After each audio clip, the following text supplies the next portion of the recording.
నమస్తే, welcome to ABN business news. దేశీయ stock మార్కెట్లో 6 రోజుల వరుస రికార్డుల ర్యాలీకి తెరపడింది. ప్రతికూల అంతర్జాతీయ సంకేతాల నేపథ్యంలో ఇన్వెస్టర్లు oil and gas, capital goods, FMCG రంగ షేర్లలో అమ్మకాలకు పాల్పడడంతో శుక్రవారం ఈక్విటీ సూచీలు నష్టాల్లో ముగిశాయి. అయితే విదేశీ పెట్టుబడుల ప్రవాహం కొనసాగడంతో పాటు ఐటీ షేర్లలో కొనుగోళ్లు నష్టాలకు కొంత అడ్డుకట్ట వేయగలిగాయి.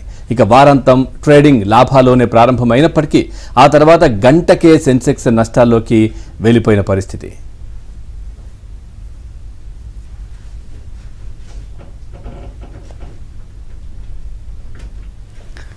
ఓవరాల్ గా ఈ వారం మార్కెట్స్ పై వారి విశ్లేషణ తెలియజేసేందుకు బిజినెస్ అనలిస్ట్ రమణారావు గారు లైవ్ లో సిద్ధంగా ఉన్నారు. Good morning sir.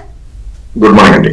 సార్, ఈ వారం అంతా మార్కెట్స్ చూస్తే కాస్త అంటే కొంచెం లాభాల్లోనే ఉన్నట్లుగానే కనిపిస్తోంది. సో ఓవరాల్ గా ఈ వారం మార్కెట్స్ పై మీ విశ్లేషణ ఏంటి సార్? ఎలా జరిగింది? లాస్ట్ వీక్ మండే అనేది బక్రీద్ తో హాలిడే. యాక్చువల్ గా ఈ వీక్ అనేది 4 డేస్ మార్కెట్ జరిగింది.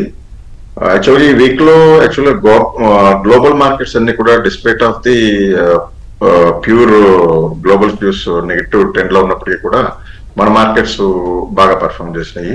But of course Nifty range అనేది ఒక 100 to 300 పాయింట్స్ రేంజ్ లోనే జస్ట్ మూవ్మెంట్ అయ్యింది. కానీ బట్ ఇండివిజువల్ స్టాక్స్ అనేది చాలా బాగా పర్ఫామ్ చేసినాయి, ఏదర్ మిడ్ క్యాప్ కానీ లార్జ్ క్యాప్ కానీ చాలా వరకు.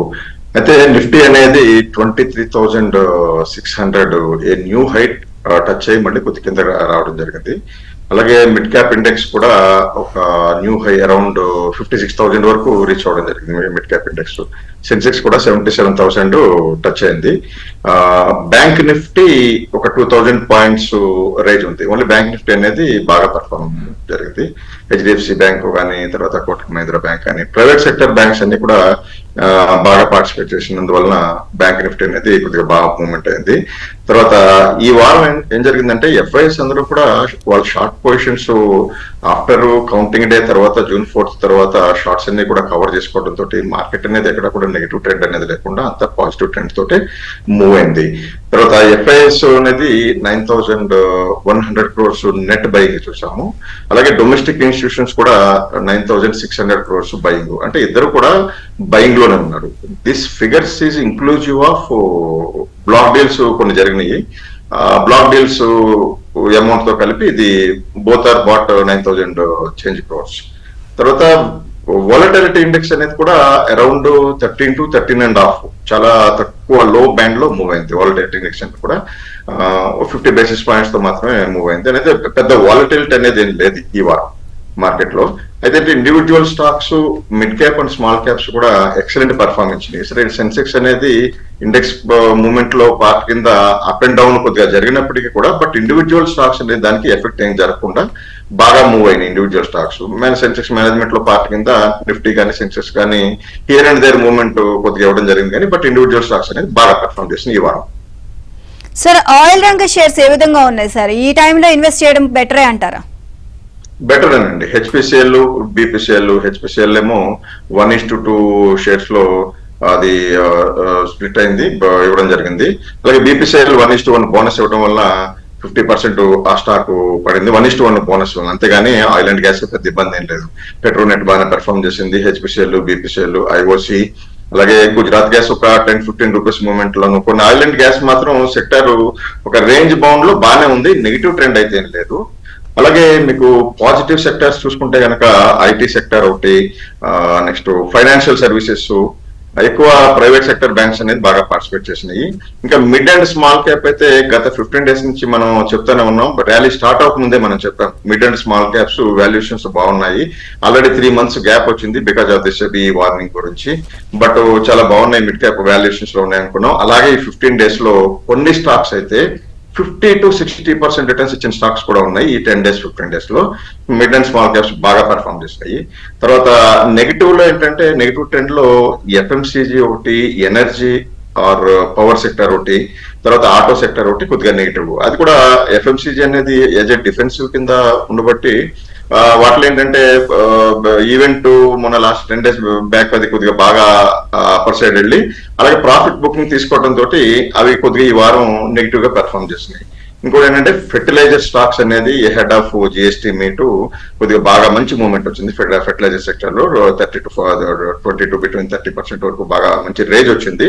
అలాగే డిఫెన్స్ స్టాక్స్ కూడా డిఫెన్స్ రంగానికి మంచి బాగా అలాట్మెంట్ చేస్తారు బడ్జెట్ లో అన్నట్టుగా డిఫెన్స్ కూడా కొద్దిగా డిస్పైట్ ఆఫ్ ది ఫండమెంటల్స్ కొద్దిగా బాగా పెరిగినాయి. ఆ రెండింటిలో కూడా in the beginning of the week లోనేమో మంచి అప్సైడ్ ఉన్నాయి. ఎండ్ ఆఫ్ ది వీక్ వచ్చేటప్పటికి రెండు సెక్టార్లో కూడా ఫెర్టిలైజర్స్ అండ్ డిఫెన్స్ స్టాక్స్ లో కూడా ప్రాఫిట్ బుకింగ్ వచ్చి కొద్దిగా పడడం జరిగింది మార్కెట్ లో సెక్టర్ వైజ్ చూస్తే. సరే, ఈ వారం ఐపీఎస్ ట్రెండ్ ఏ విధంగా ఉంది సార్? నెక్స్ట్ వీక్ ఏమన్నా పెద్ద కంపెనీస్ ఐపీఎస్ లోకి వచ్చే అవకాశం ఉందంటారా?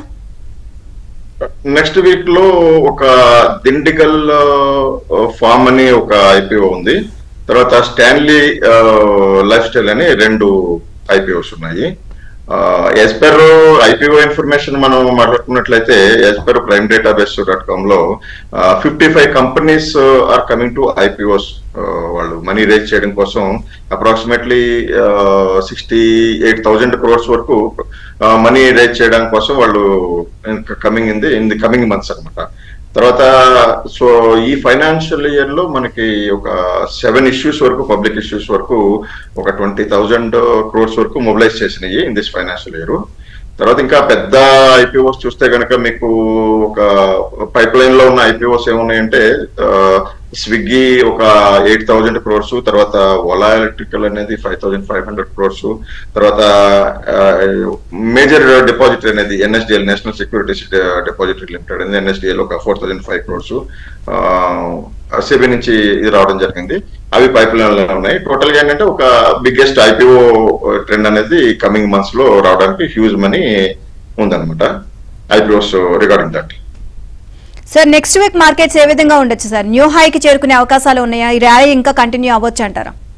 యా, డెఫినెట్ గా ఉంది. నెక్స్ట్ వీక్ అనేది యాక్చువల్ గా బడ్జెట్ ఒకటి ఉంది, తర్వాత నెగిటివ్స్ ఏం కనిపించట్లేదు, మనీ ఫ్లోస్ బాగున్నాయి.